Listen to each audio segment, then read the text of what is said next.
جی السلام علیکم.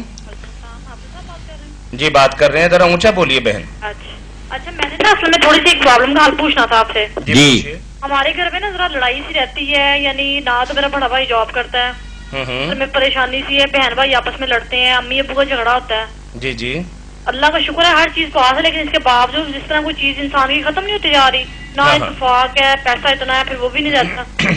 اس کا سولوشن بتائیں ہمیں. یہی تو میری بچی اللہ کی پکڑ ہے کہ سب کچھ ہے, کسی قسم کی کمی نہیں, مگر بے اتفاقی ہے, ایک دوسرے سے لڑتے جھگڑتے ہیں.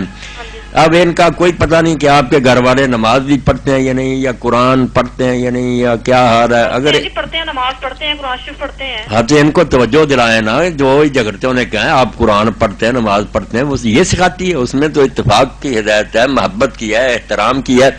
باقی آپ اس کے لیے یہ کریں, آپ کریں یا امی جی سے کہہ دیں, یہ جو ہے نا 45 مرتبہ سورہ فاتحہ پڑھ کر مکمل دن رات کے کسی حصہ میں جو کچن میں نمک اور ہے نا استعمال ہوتی چینی, اس پر پھونک مار دیں. وہ سارے چینی جو ہوتی ہے یا نمک, دونوں چیزیں ان پر پھونک مار دیں, سب کھاتے رہیں مل جل کر, انشاءاللہ صلح سے رہیں گے. رات کو پڑھیں نہیں, رات پڑھیں, دن پڑھیں, ابھی پڑھ کر بے شک پھونک دیں, اس کا کوئی وقت نہیں. 45 مرتبہ روزانہ کوئی پڑھے تو اس کی ہمت ہے, ورنہ جب نمک تازہ آئے یا چینی جس دن نہیں آئے اس پر ایک مرتبہ پڑھ دیا.